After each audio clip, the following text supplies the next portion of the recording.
우리가 보통 기독교 역사에서 가장 위대한 승리의 순간이다, 이렇게 부르는 사건이 있잖아요.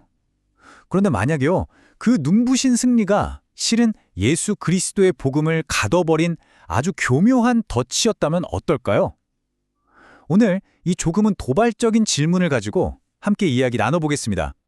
네, 바로 서기 313년, 끊임없이 핍박받던 기독교가 드디어 로마 제국의 공인을 받은 이 역사적인 순간이 과연 복음의 진정한 승리였을까요?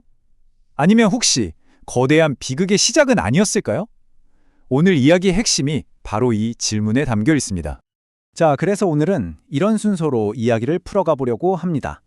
먼저 314년 그 운명의 순간이 가진 두 얼굴을 파헤쳐 볼 거고요. 그 뒤 1000년 동안 복음이 어떻게 힘을 잃었는지, 또 종교개혁이 어떻게 그 빛을 되찾았는지 살펴볼 겁니다. 그리고 이게 오늘날 우리와 무슨 상관이 있는지, 우리 앞에 놓인 새로운 승리의 덫을 진단하고, 마지막으로 예수 복음이 말하는 진짜 승리는 과연 무엇인지 그 답을 찾아보겠습니다. 자, 그럼 첫 번째 이야기부터 시작해 볼까요? 313년의 그 위대한 승리가 어떻게 덫이 되었는지 그 이야기부터 한번 들여다보겠습니다. 정말 수백 년 동안 이어지던 그 끔찍한 박해가 드디어 끝나고 교회가 제국의 중심으로 당당하게 들어선 순간입니다. 상상만 해도 정말 감격적이죠? 당시 신자들은 모두 눈물을 흘리면서 이것이야말로 하나님이 주신 위대한 승리다, 이렇게 확신했을 겁니다.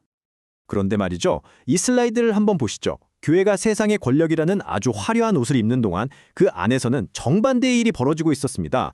교회는요, 왕좌에 앉는 대가로 예수 복음의 심장이라고 할 수 있는 십자가를 슬그머니 내려놓았어요. 황제처럼 군림하면서 가장 낮은 자들의 눈물을 외면했고, 그 자리엔 겸손 대신 교만이 들어섰습니다. 그러니까 겉으로는 가장 크게 승리한 바로 그 순간에 복음은 가장 처참하게 패배하고 있었던 겁니다. 이게 바로 승리의 덫의 무서움입니다. 그렇다면 권력의 왕좌에 앉은 교회는 그 이후 1000년 동안 어떤 길을 걷게 됐을까요? 그 기나긴 어둠의 시간을 한번 따라가 보겠습니다. 313년 이후 1000년이라는 시간 동안 예수 복음의 생명력은 정말 서서히 꺼져갔습니다. 살아있는 하나님의 말씀은 사제들만 아는 비밀스러운 것이 되어버렸고요. 은혜의 통로였던 성례는 그저 영원 없이 지켜야 하는 규칙이 됐습니다. 심지어 구원마저 돈으로 살 수 있다는 가르침이 퍼지면서 믿음은 하나님과의 인격적인 관계가 아니라 차가운 거래가 되어버렸던 거죠. 이 문장이 당시의 비극을 정말 정확하게 보여줍니다. 세상은 그 시대를 신의 시대라고 불렀지만 실상은 예수 그리스도의 복음, 바로 그 하나님을 송두리째 잃어버린 시대였던 겁니다. 이게 바로 복음의 승리가 아니라 인간 제도의 승리가 남긴 씁쓸한 결과였어요.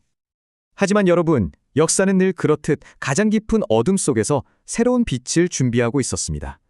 1000년간 잃어버렸던 복음이 다시 부활하는 그 순간이 다가오고 있었던 거죠. 사실 루터가 등장하기 훨씬 전부터 이 칠흑 같은 어둠 속에서도 진리의 등불을 끄지 않으려 했던 사람들이 있었습니다.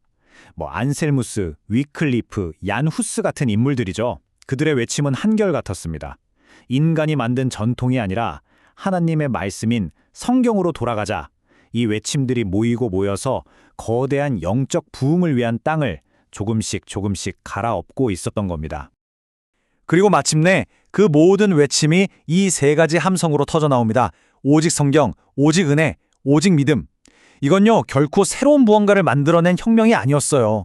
1000년 동안 교회가 잃어버렸던 예수 복음의 본질, 바로 그 자체를 되찾은 위대한 회복이었습니다. 인간의 공로나 노력이 아니라 오직 예수 그리스도의 복음만이 우리의 유일한 승리라는 걸 다시 선포한 순간이었죠. 종교 개혁으로 복음의 빛이 회복되는가 싶었는데 승리의 덫은 생각보다 훨씬 교묘했습니다. 시대의 옷만 싹 갈아입고 우리 곁에 다시 나타났거든요. 이번에는 인간의 이성이라는 아주 세련된 모습으로 말이죠. 이 변화를 이해하는 게 정말 중요합니다. 계몽주의 시대를 거치면서 이전까지는 하나님을 설명하기 위한 도구였던 인간의 이성이 이제는 하나님을 대체할 수 있다고 믿기 시작한 거예요. 인류는 더 이상 신의 빛을 구하지 않고, 아니 우리 인간 스스로가 세상의 빛이 될 수 있어, 이런 오만한 꿈을 꾸게 된 거죠. 그리고 그 영향력은 오늘날 교회 안에도 아주 깊숙이 들어와 있습니다. 더 큰 건물, 더 많은 숫자, 더 효율적인 시스템.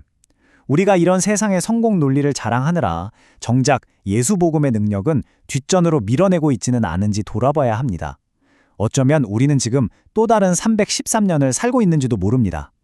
자, 그래서 승리의 덫이 뭔지 다시 한번 정리해 보겠습니다. 이건요, 눈에 보이는 세상의 성공이나 힘, 인간의 영광 같은 것들이 예수 그리스도의 십자가라는 복음의 핵심을 가려버리는 시대를 초월한 영적인 위험을 뜻합니다. 그렇다면 이 모든 시대의 혼란을 뚫고 우리가 붙들어야 할 절대로 변하지 않는 진짜 승리는 대체 어디에 있는 걸까요? 네, 우리가 맨처럼 던졌던 질문으로 다시 돌아왔습니다.